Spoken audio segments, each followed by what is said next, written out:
আমি একজন ছাগলের খামারি। তো প্রথম বছর আমি 12টা দিয়ে ছাগল শুরু করেছিলাম খামার। তো মাশাআল্লাহ আলহামদুলিল্লাহ এখন আমার 30টা ছাগল। তো ছাগলটা আসলে লাভজনক একটা ব্যবসা। আর যেহেতু আমাদের নবীজি ছাগল পালতেন, এই কারণে আমরাও ছাগলের প্রতি একটু সিম্পেথি থাকি। তো আমারগুলো বিভিন্ন ক্রস জাতের ছাগল। তো নতুন উদ্যোক্তা বা খামারি যারা আছেন, যারা খামার করবেন, তাদের উদ্দেশ্য এটাই যে তারাও এরকম শুরু করতে পারেন। এটা অবশ্যই লাভজনক। আমার আগেই বলেছি 12টা ছাগল থেকে আমার এখন 30টা ছাগল। তো ইনশাল্লাহ সবাইকে ধন্যবাদ। আসসালামু আলাইকুম সুপ্রিয় দর্শক, আশা করছি আপনারা সবাই ভালো আছেন। সবাইকে খামার বিডির নতুন একটি পর্বে স্বাগতম জানাচ্ছি। আমি শামীম আহমেদ। দর্শক বন্ধুরা, আজ আমরা চলে এসেছি ঢাকার সাভারের বিরুলিয়াতে। আজকে আমরা এসেছি এইখানেরই একজন ব্যবসায়ীর ছাগলের খামারে, যে খামারের উদ্যোক্তা হচ্ছেন মাহমুদুল হাসান ভাই, যিনি মূলত ব্যবসা করেন। উনি ব্যবসা করার পাশাপাশি দীর্ঘ 1 বছর আগে উনি মাত্র 12টি ক্রস জাতের ছাগল দিয়ে উনি খামার শুরু করেন। তো বর্তমানে ওনার ফার্মে প্রায় 30টি ছাগল রয়েছে। তো ওনারই মূলত সফলতার গল্প আমরা তুলে ধরবো, যে এই ছাগলগুলো ভাই কোথা থেকে সংগ্রহ করলেন, কিভাবে সংগ্রহ করলেন, বা উনি কি কি লক্ষণ দেখে এই ছাগলগুলো সংগ্রহ করেছেন, এবং ছাগল সংগ্রহ করার পর আসলে নতুন উদ্যোক্তারা কি ধরনের সমস্যাগুলোর সম্মুখীন হন, এবং উনি যে সমস্যাগুলোর সম্মুখীন হয়েছেন সেই সমস্যাগুলো উনি কিভাবে কাটিয়ে উঠলেন সেই সম্পর্কে। তো দর্শক বন্ধুরা, আশা করছি ছাগল লালন পালন সম্পর্কে বিস্তারিত জানতে পুরোটা আয়োজন জুড়ে আপনারা আমাদের সাথেই থাকবেন। আর ভিডিওটি যদি ভালো লাগে তাহলে লাইক ও শেয়ার করার অনুরোধ রইল।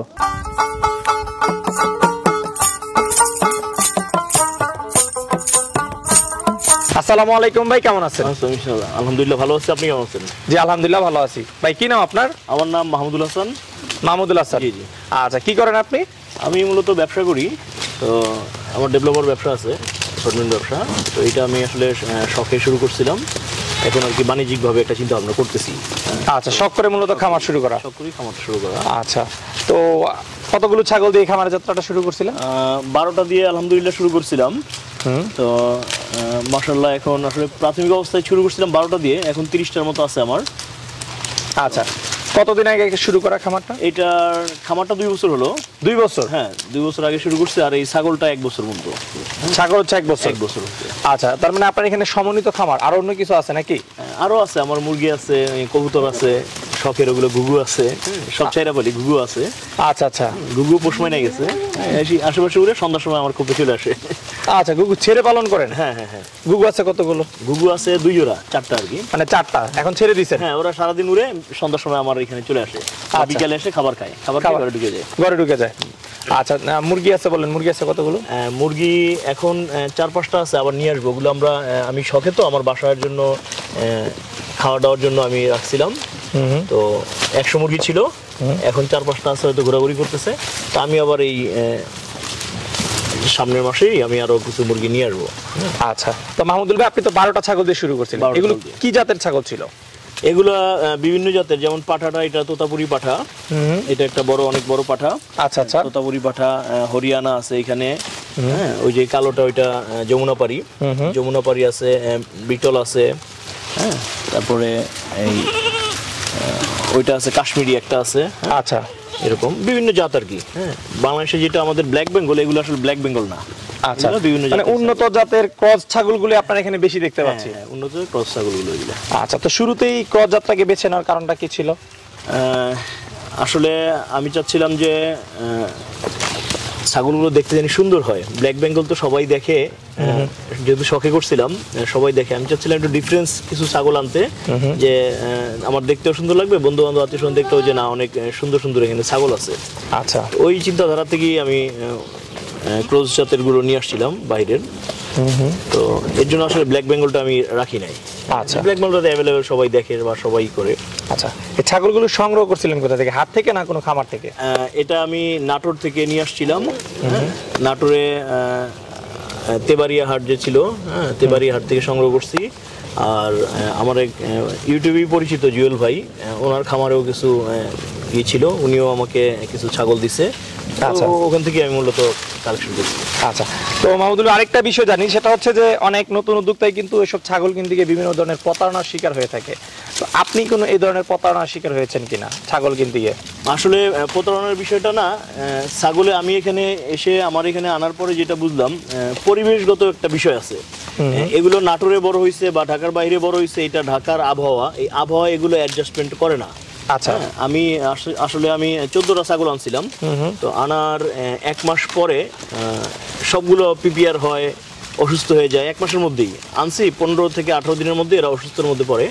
তো প্রথম মাসে আমার 2টা ছাগল মারা গেছে, তো অসুস্থ হয়ে গেছে, পিপিআর হয়েছিল, আর এগুলোরও হয়েছিল। তো আমি খুব যত্ন নিছি, খুব টেক কেয়ার করছি, ওষুধ বিশুদ্ধ যেভাবে লাগে খুব যত্ন নেওয়াতে এগুলো ইনশাল্লাহ রক্ষা পেয়ে গেছে। তখন বুঝলাম যে আসলে এটা ওই আবহাওয়ার এই আবহাওয়া এক না, আবহাওয়ার কারণে একটা পরিবেশগত কারণে বা ওদের যে কোনো চেঞ্জের কারণে অসুখগুলো হয়। আচ্ছা, পিপিআর হয়েছিল।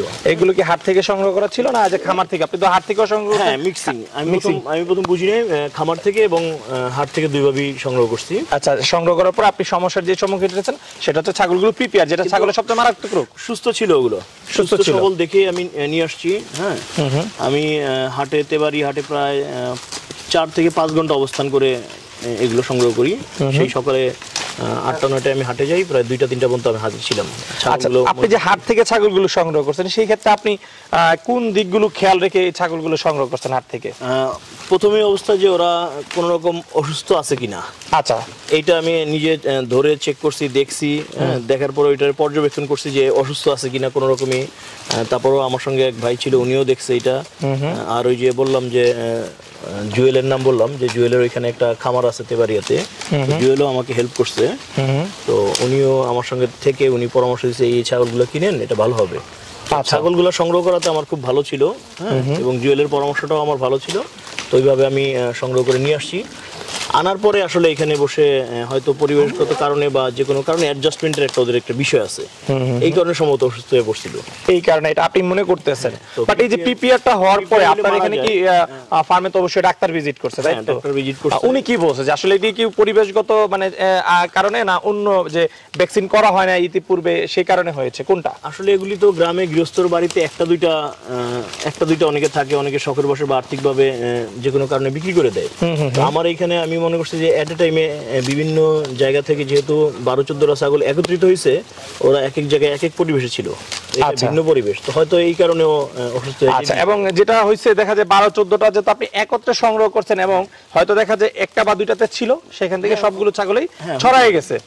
আচ্ছা, তাহলে আপনি কি বলবেন নতুন উদ্যোক্তাদের জন্য এই যে আপনার যে ভুলটা, সেই ভুলটা যেন তারা না করে, তাদের জন্য কি পরামর্শ থাকবে? প্রথম কথা হচ্ছে যে উদ্যোক্তাদের ক্ষেত্রে এটা করলে লাভজনক, কারণ আমি 1 বছরের মধ্যে আমি 14টা ছিল, 2টা মারা গেছে, 12টা ছিল, 12টা থেকে এখন আমার 30টা হয়েছে। আচ্ছা, সেই 12টা থেকেই এখন 30টা হয়েছে। 30টা হয়েছে, এটা অবশ্যই আমি বলবো লাভজনক। হ্যাঁ, কিন্তু এটার পিছনে অনেক শ্রম আছে। যেমন এইটা আমার এখানের বাচ্চা, এই যে এই বাচ্চা, আচ্ছা, আমার এখানে হয়েছে। তো এখানে হওয়ার পরে এটাকে মাশাআল্লাহ বড় হইছে। এটা আপনার এখানে হইছে বাচ্চা? হ্যাঁ, এটার বয়স কিন্তু 7 মাস।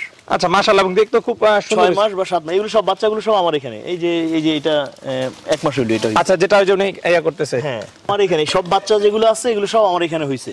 আচ্ছা, তো মাহমুদুল ভাই, আরেকটা বিষয় আমরা অনেক ফার্মে শুনে থাকি যে বাচ্চা মারা যায়, বাচ্চা হওয়ার পর অনেক বাচ্চা টিকেতে পারে না। আপনার এরকম হওয়ার পরে কতগুলো বাচ্চা মারা গেছে? না, আমার এখানে শুধু আমার একটা বাচ্চা মারা গেছে।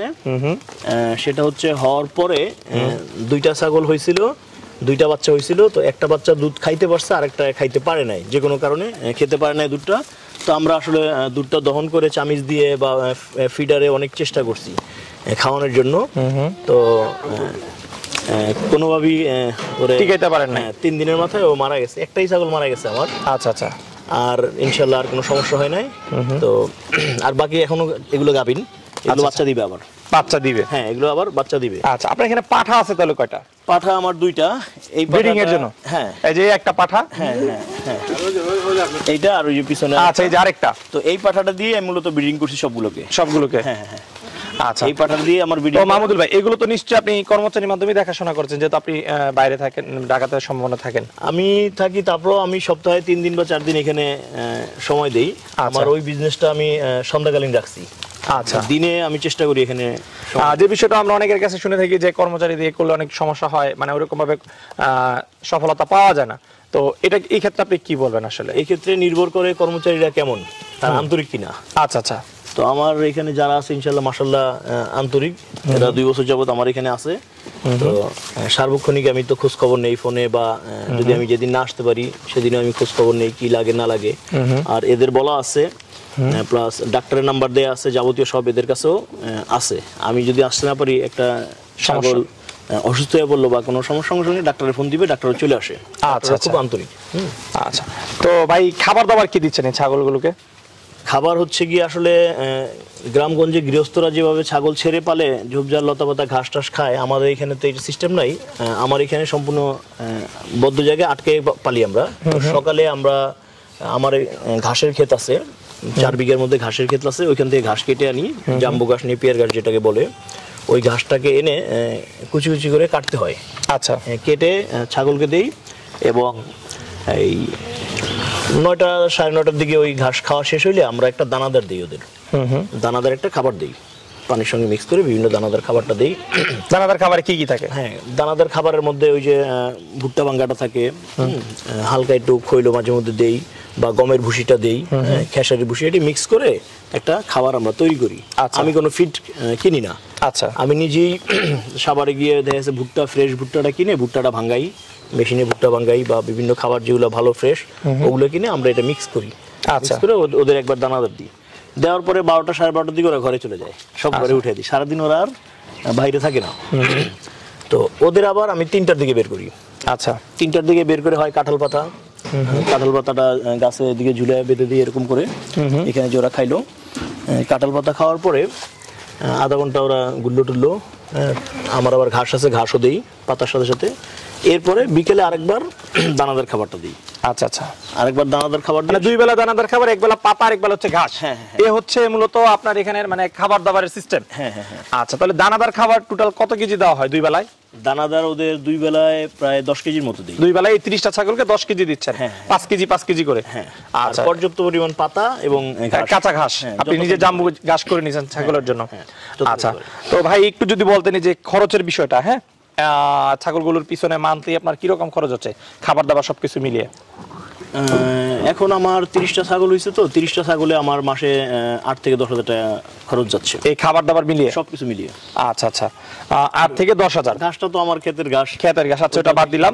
কর্মচারী আছে বা আনুষঙ্গিক বিষয় যদি কেউ নিজে করে, এখানে যদি আপনার আরো অনেক কিছু আছে সেজন্য আপনি লোক রাখছেন, লোকের বিষয়টা বাদ দিলাম, আমরা একটা সহজ হিসাব করি।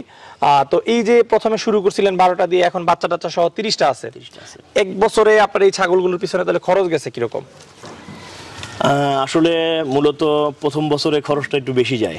আচ্ছা, হ্যাঁ, প্রথম বছরে খরচটা আমারও অনেক বেশি গেছে। ওইটা নতুন যারা উদ্যোক্তা এদের এই খরচটা নিতে গেলে মোটামুটি ভালো একটা প্রিপারেশন নিয়ে নামতে হবে। কারণ আমি প্রথম বছর ওই যে বুঝি নাই যে ছাগল পালন করা যায়, এই জন্য ছাগল নিয়ে আসছিলাম। আর প্রথম 2-3 মাসে আমার এই যে ট্রিটমেন্ট, চিকিৎসা খরচ এটা করতে হয়েছে আমার। এখন যেমন কোনো এরা সবাই সুস্থ, এখন যেমন কোনো ট্রিটমেন্ট লাগতেছে না, মেডিসিনও লাগতেছে না। তো প্রথম 3 মাসে আমি যখন নিয়ে আসছি, আনার পরে আসলে ওই যে বললাম যে পিপিআর রোগ হয়েছে, ঠান্ডা লাগছে, আরো বিভিন্ন রকম হয়েছে। একটা ছাগলের তো টিউমারই হয়ে গেছিল, একটা বড় ওই যে লাল, ওই যে ওইটার আচ্ছা, আচ্ছা, টিউমার হয়ে গেছিল। ওইটাও মাশাআল্লাহ আলহামদুলিল্লাহ ঠিক হয়েছে। তো প্রথমে আমার অনেক খরচ গেছে। আচ্ছা, প্রথমে যদি খরচটা আমরা বাদ দিই, এখন আপনার যে হিসাবটা, এখন তো আপনি একটা পর্যায়ে চলে আসছেন, সেটেল হয়ে গেছেন, তো এখন আপনার প্রতি মাসে 10,000 টাকা খরচ হচ্ছে। এখন আপনার যে 30টা ছাগল আছে, এখানে কিছু গাব ছাগল আছে, এখান থেকে আপনি বাচ্চা পাবেন, তো যে পুঁজি বিনিয়োগ করছেন, এখন যদি আমরা লাভের হিসাবটা করি, তাহলে আপনি কিরকম আশাবাদী যে আসলে এখন এখান থেকে কিরকম প্রফিট হতে পারে খরচ টরচ বাদ দিয়ে? আসলে ব্ল্যাক বেঙ্গলের চেয়ে এগুলো লাভ বেশি। আচ্ছা, ব্ল্যাক বেঙ্গলে যেমন বছরে 2বার বাচ্চা দেয়, 2টা-3টা করে বাচ্চা দেয়, এগুলো 2টা করে বাচ্চা দেয়। কিন্তু এগুলো যেহেতু একটু ক্রস জাতের বাইরে উন্নত জাতের ছাগল, এগুলোর বাচ্চাগুলোর দাম বেশি এবং এই ছাগলগুলোর দাম বেশি। হ্যাঁ, সেটা তো অবশ্যই। হ্যাঁ, তো সেই হিসেবে আমরা এখন পর্যায়ে যদি আমি কস্টিং হিসাব করি, তাহলে আমি এখন লাভের চলে আসছি, অলরেডি লাভে চলে আসছে। লাভে চলে আসছি, কারণ আমার যে গাভিনগুলো আছে ওগুলো বাচ্চা দিবে। হ্যাঁ, বাচ্চা দিবে। গাভিন আছে কয়টা এরকম?